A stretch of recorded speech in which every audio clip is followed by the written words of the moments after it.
fundamental lie that Iran is not seeking to develop nuclear weapons.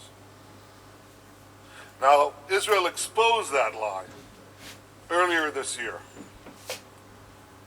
Last February, Israel conducted a daring raid on Iran's secret atomic archive.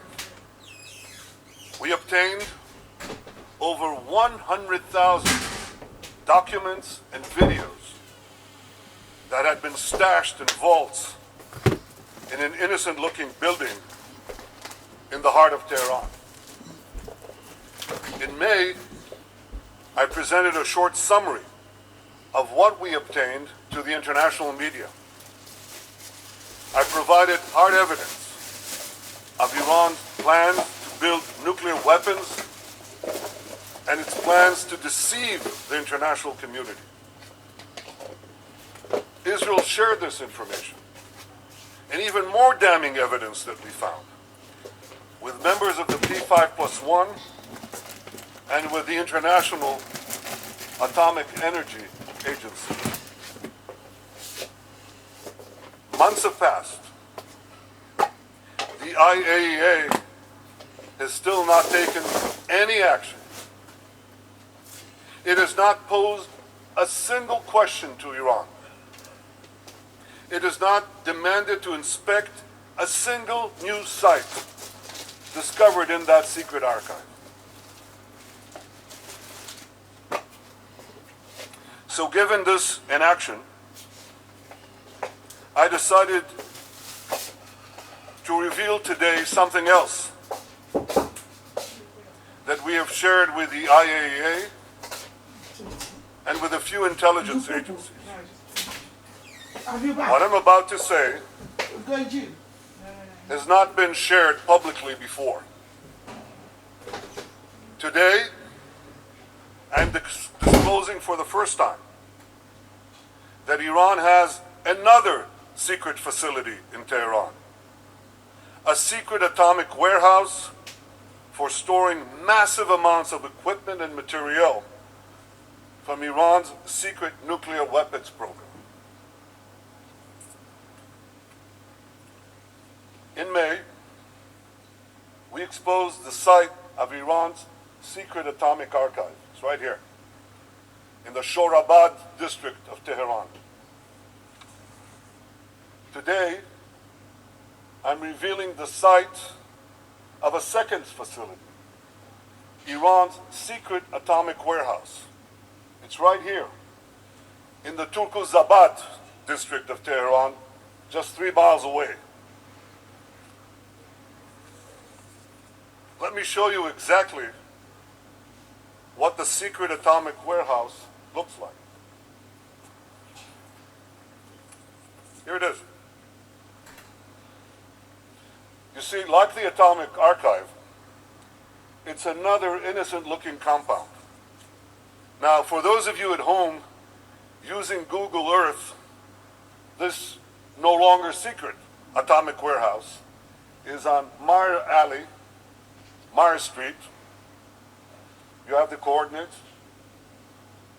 You can try to get there, and for those of you who try to get there, it's 100 meters from the Kalishoi, the rug cleaning operation.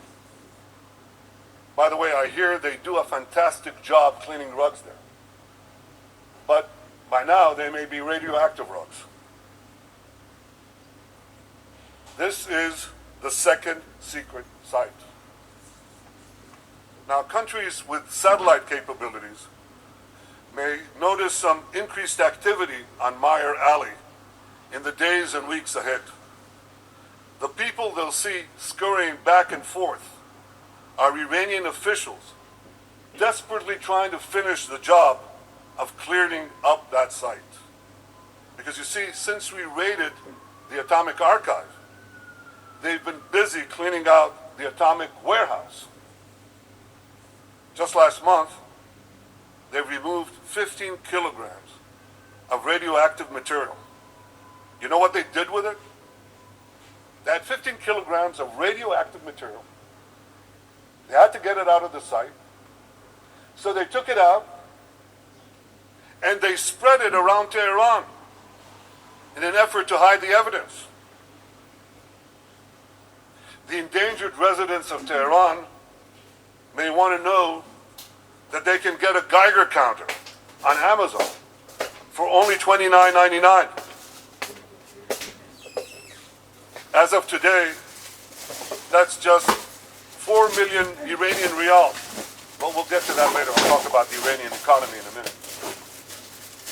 They took this radioactive material and spread it around Tehran. Now the Iranian officials cleaning out that site still have a lot of work to do, because they've had at least 15 ship containers. They're gigantic. 15 ship containers full of nuclear-related equipment and materials stored there. Now, since each of those containers can hold 20 tons of material, this means that this site contained as much as 300 tons of nuclear-related equipment and material. Right here. So, distinguished delegates, you have to ask yourself a question. Why did Iran keep a secret atomic archive and a secret atomic warehouse? Because after all, when South Africa and Libya, when they gave up their nuclear programs, the first thing they did was to destroy both the archives and the material and equipment. And the answer to the question is simple. The reason Iran didn't destroy its atomic archive and its atomic warehouse is because it hasn't abandoned its goal to develop nuclear weapons. In fact, it planned to use both of these sites in a few years, when the time would be right to break out to the atom bomb. But ladies and gentlemen, rest assured, that won't happen. It won't happen because what Iran hides, Israel will find.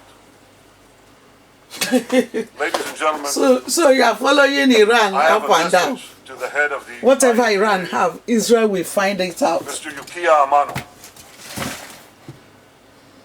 I believe he's a good man. I believe he wants to do the right thing. Well, Mr. Amano, do the right thing. Go inspect this atomic warehouse immediately, before the Iranians finish clearing it out. Distinguished delegates, do you remember when we were promised that inspections could take place anytime, anywhere? Remember that? Anytime, anywhere. Well, how about inspections right here, right now?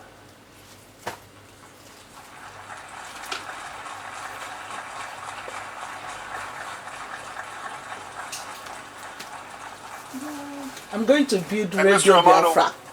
Gonna get some. while I'm you're at building it, up Radio Biafra for women. inspect the other sites. Yeah, for women. God is telling me. Once But and God for will all, show me how to do it. Tell the world the You look so truth pretty. about You are looking Iran. pretty every day. Thank you. No, don't carry. Now, I Change it also from- have a message today Okay, let me try. for the tyrants of Tehran. Don't have name. Israel knows what you're doing, That's the way I put my and name. Israel knows where you're doing. Israel will never let a regime Hey, my phone. that calls for our destruction Let me to try it. On my develop way back. nuclear weapons. No, Not let me now, try it for you. not in 10 years, not ever. Put this one with that. And Israel will do whatever it must do to defend itself against Iran's aggression. We will continue to act against you in Syria. We will act against you in Lebanon. We will act against you in Iraq. We will act against you whenever and wherever we must act to defend our state and to defend our people. Okay, put that in. Give me that one. Is there any Victor's name there? No, it's just a box. Okay, no problem. Distinguished delegates, 3 years ago, a few weeks after the nuclear deal was completed, I asked this question from this very podium. Does anyone seriously believe that flooding Iran's radical theocracy with weapons and cash will curb its appetite for aggression? But many of the deal's supporters believe just that. They believe that Iran's regime would become more moderate, more peaceful. They believe that Iran would use the billions of dollars it received in sanctions relief to improve the lives of its people, to solve the water problem, to solve the trucking problem, to solve the electricity problem, hospitals, schools. That's what they believe. Perhaps many of you also believe that. Well, this didn't happen. Instead, Iran used the money to fuel its vast war machine.